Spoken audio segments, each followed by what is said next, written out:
Today's review is going to be something that is based off opinion as well as sheer memory of the console.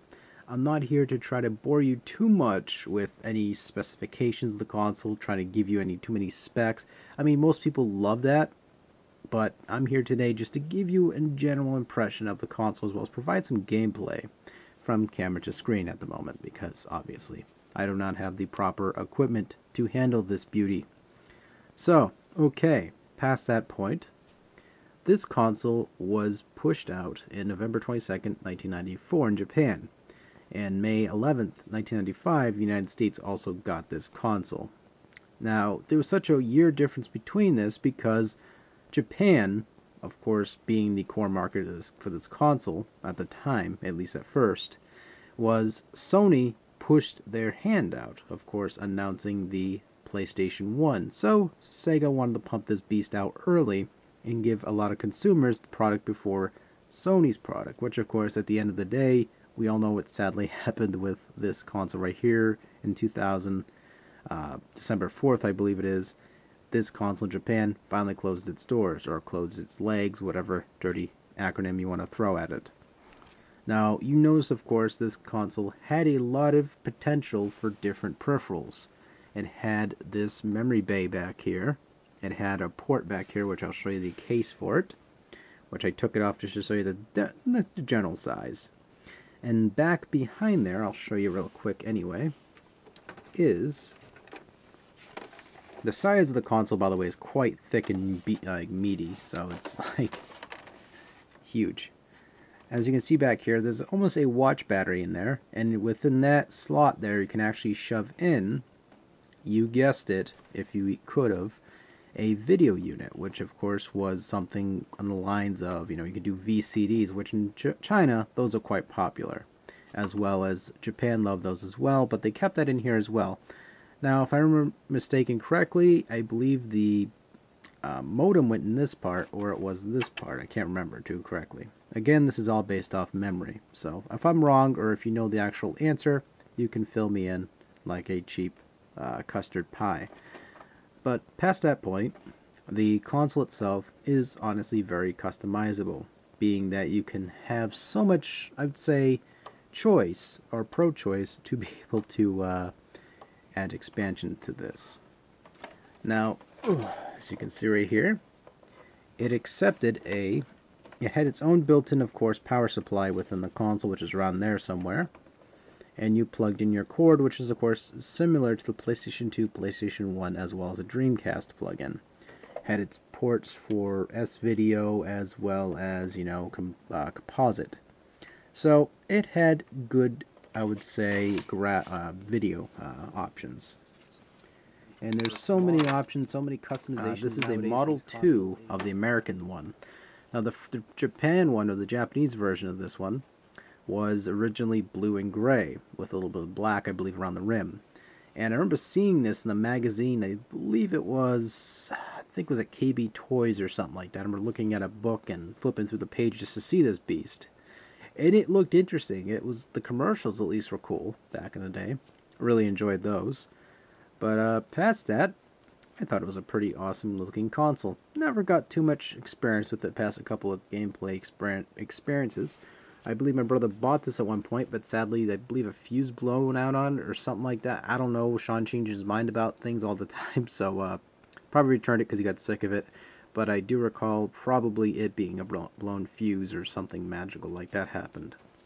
But past that, it came with its bundle games as well. Now, if I remember correctly, my brother got Virtua Fighter 2 with his, and it was quite a fun experience. I mean, it was a different console for its time.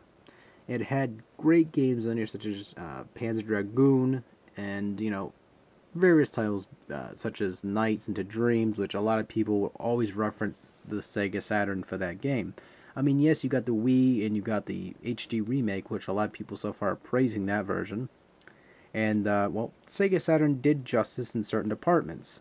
Its strength was, again, with its arcade ports. While some of the ports were not perfect, they were good ports in their own right. Games such as RPGs were not too common for the United States. While you look on eBay, you'll see RPGs such as Japanese ones selling almost for dollars. Why? Because one, obviously we cannot read it unless you know kanji, and then all the power to you. But again, the main reason was due to the fact that they were so frequent for the Sega Saturn and gave it a quite successful run, at least 6 years in Japan. Now, of course, you can see right here, the main name for most of their games was Virtua for a reason. Again, it was always based off the 3D graphics they presented you, which was like polygonish and everything. It looked good. It looks good to this day. It looks okay. Nothing too spectacular, nothing too amazing. As I mentioned the peripherals before, you see this action replay right here. Now you're wondering, okay, what's that do? Well, it was a cheating device originally. However, what it did was it overridden some of the stuff in here to make you play Japanese games, or vice versa. So if you have a Japanese console, you can play American games, or you can play European games. It opened up the floodgate. So with this device right here, it makes your Sega Saturn 100% useful. Why? Because granted, the library for the American Sega Saturn was good. The Japanese library was amazing. While you cannot understand half of what was going on in most of the storylines or any of the games whatsoever, there was a couple titles, believe it or not, that actually had English in it, such as Willy Wombat. Now, this is what I would call one of those underlooked games by Hudson, or at least published by Hudson. And it is by far a really good game. Now, while it did not get put out in the United States was beyond me, but to me, it's a pretty damn good game. Challenging and fun. And, again, you had these type of games which stood out being great. Just everything was either the frame rates being good or being okay. While this console had a lot of good ports, a lot of the bad ports too fell into play, such as Doom and Hexen. Hexen, I love Hexen, don't get me wrong. I love Doom. But they did not get done too much justice with the Sega Saturn. While some people might disagree with me and say they were probably better than anything they ever experienced in their lives, again, it's like comparing apples and oranges when it comes to frame rates and everything in between. A lot of things get cut out of the Doom for the Sega Saturn because of obvious space, but at the end of the day, the console itself is good. I'm not judging it to be bad. My overall impressions of the console is it's freaking fun to use. I mean, for example, I'll show you all my games here. I got Willy Wombat, as you've seen, Clockwork Knight, High Frequency, well, I'm sorry, I just call it Frequency, High Velocity, excuse me, Sega Rally, Fighting Vipers, Virtual On, Robotica, which is actually fun, and Crusader No Remorse, which is one of my favorite games on the favorite games on the PC, and it's grown to be one of my favorites in the Sega Saturn as well. So, along with peripherals, it's time to show you the console's controller, which of course I think is one of the main attractions. It was actually quite a nice one. I mean, there was a bigger version of this, which was much wider, and it was a little bit more comfortable than this one, or more comfortable. And it had two shoulder buttons, which had a nice clicky noise, which, kind of reminds you of the arcade a little bit. So, a little bit of nostalgia, I believe, is there. And, of course, this functioned with these two buttons here, which allowed you to play music as well as the VCDs, which you, again, plugged the peripheral in the back there. You had the X and the Z, which was located here and there, which allowed you to help cut through scenes, etc., etc. Now, the controller itself feels great. It feels really good. As you can see right here, really good D-pad. Start button's practical. You can go really quickly. Not too bad to reach towards it. And the best thing about this console was it was a good fighting game console. Like, it had a lot of good console games, such as Darkstalker's Revenge. Really good games. But enough of me talking and rambling about this console. You guys are here for some gameplay, aren't you? That's what you were waiting for past this 9-minute mark. Without further ado, I'm actually going to test out, as well as show you guys, the 3D gamepad, which, to me, is a really awesome controller, which was one of those late accessories that came out for the console. While it did not get utilized for too many games, it's a great concept console controller. which of course in turn get published later on for the Dreamcast as well as the Xbox. Because if you look at the original Xbox and look at this controller, again, same difference. Slightly different, extra buttons here and there, totally different shaped. You get what I'm saying. But okay, without further ado, let's play some Sega Rally Championship 1995. Oh man. Again, I do apologize for the camera and screen.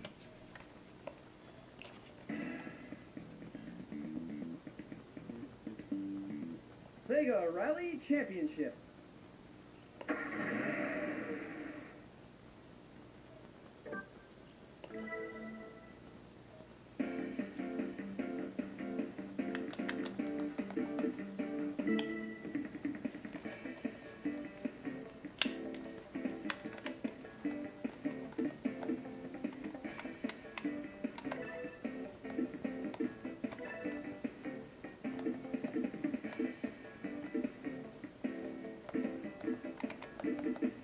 It had awesome settings on this, by the way.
Control-wise, the 3D controller works extremely well with this game.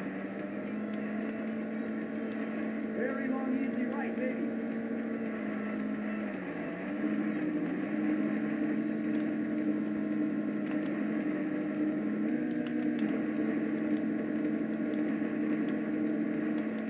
Finish!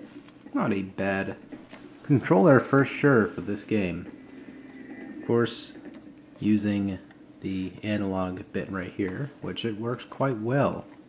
Showing you one more map with this. This is a demonstration. Now, if you want to see more gameplay for games for the Sega Saturn, I'll be posting them as I move along.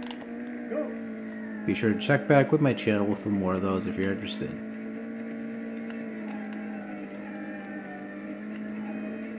Very long, easy right. I bet.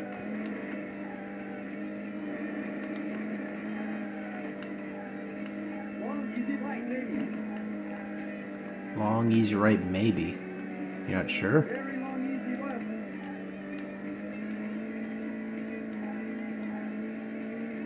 Check mark. Medium left. Shoot. Medium left, baby. Well, maybe is maybe yes or no. Tell me, I gotta know. Medium right.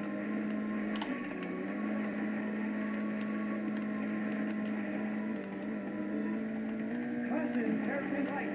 Oh. Not very good at this game. Whoa! Wrong controller. Wrong button, rather. Easy right, easy left. Hey, that worked. Medium right. Easy right.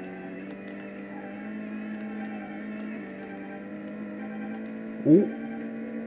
Woo! Hey. That was close. Whew.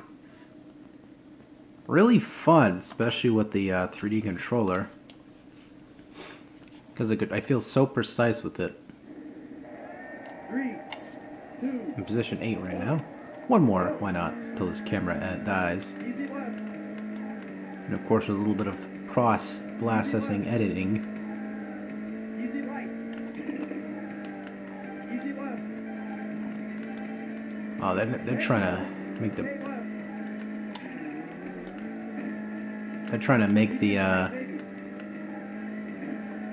Long, easy left, ooh. caution, hairpin right, Whoa. No, no, no, no, no. Time is up.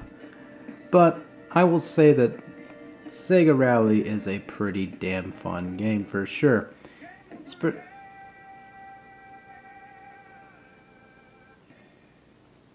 That made me feel very encouraged. But anyway, guys, I hope you guys enjoyed my review for the Sega Saturn. I was very happy to have this in my collection. I'd like to thank everybody on behalf of watching my channel, as well as the folks who donated me the Sega Saturn originally in the past, which is Creeboy, aka Big Daddy Darth, as well as Charlie for being my Sega Saturn Fanaro.